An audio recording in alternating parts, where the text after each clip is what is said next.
शहादा शहराच्या अगदी मध्यावर आदित्य हॉस्पिटल आहे। या हॉस्पिटलमध्ये सकाळी 8च्या सुमारास बिबट्या घुसला। या बिबट्याला सर्वात आधी अनिल शिंपी यांनी पाहिलं। शिंपी आपल्या फॅमिलीला घेऊन रुग्णालयात आले होते। रुग्णालयात आल्यानंतर त्यांना बिबट्या दिसला। बिबट्याला पाहिल्यानंतर प्रसंगावधान दाखवत त्यांनी रुग्णालयाचं मागील गेट बंद केलं। तर मी 8:30 वाजता माझ्या पत्नीसह मी अपॉइंटमेंट होती हॉस्पिटलला।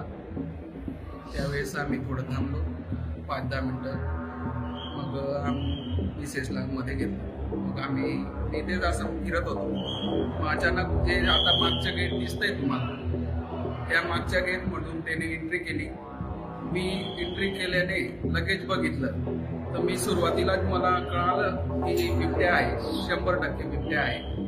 मग मी एक सिस्टरला बोललो की तिकडे जाऊ नको, तिकडे बिबट्या आहे। पण तिला काही कळालं नाही। ती त्या गेटपर्यंत गेली आणि जिथे बिबट्या बसला होता तिथपर्यंत सुद्धा ती पोहोचली। ती पोहोचल्यावर तिला जेव्हा ती बघितलं तिचं खरका मात नव्हता अंगामध्ये। आणि त्यावेळेस मी तिला बोललो की तू आता तिकडे जाऊ नको, सुरुवातीला पहिले हे गेट बंद करा, जे मागचं गेट दिसतंय तुम्हाला ते गेट बंद करायला मी आणि एक सिस्टर म्हणजे मी स्वतः तिथे गेलो सुरुवातीला। पण टॉयलेटमध्ये एक मनुष्य सुद्धा बसलेला होता।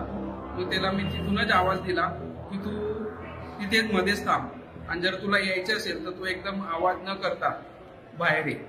शहराच्या मध्यवर्ती भागात घुसलेल्या बिबट्याला रेस्क्यू करणं हे मोठं जिकरीचं काम होतं। बिबट्या रुग्णालयात घुसला आहे ही बातमी वाऱ्यासारखी पसरली। त्यानंतर रुग्णालयाबाहेर या बिबट्याला पाहण्यासाठी एकच गर्दी झाली। गर्दीला आवरणं कठीण झालं होतं। त्यात रुग्णालयात रुग्णही होते। अशा वेळी वनविभागाची टीम तिथं पोहोचली। जराशी ही चूक मोठ्या दुर्घटनेला आमंत्रण देणारी ठरली असती हे वनविभागाला माहीत होतं। त्यांनी अत्यंत चपळाईनं बिबट्याला पिंजऱ्यात कैद केलं। त्यासाठी त्यांना तब्बल 2 तास लागले। शहादा सिटी जर बघितलं तर आजूबाजूला जे मोठ्या प्रमाणात ऊसाची शेती या ठिकाणी मोठ्या प्रमाणात होते आणि सध्या ऊसाची काढणी सध्या या ठिकाणी चालू आहे।